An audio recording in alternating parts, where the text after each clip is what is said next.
Assalamualaikum warahmatullahi taala wabarakatuh.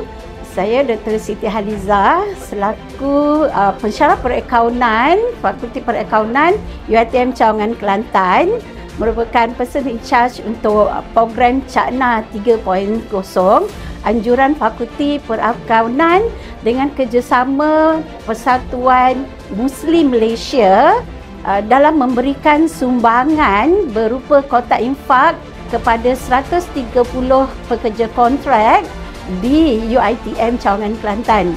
Jadi saya selaku wakil ingin mengucapkan berbanyak terima kasih kepada pihak Muslim Malaysia yang sentiasa memberikan sokongan, bantuan dan sebagainya kepada orang-orang yang memerlukan.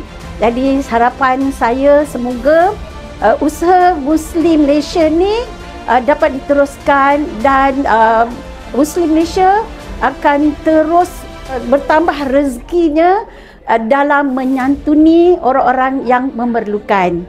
Terima kasih. Terima kasih Muslim Malaysia bagi derma pada kita orang.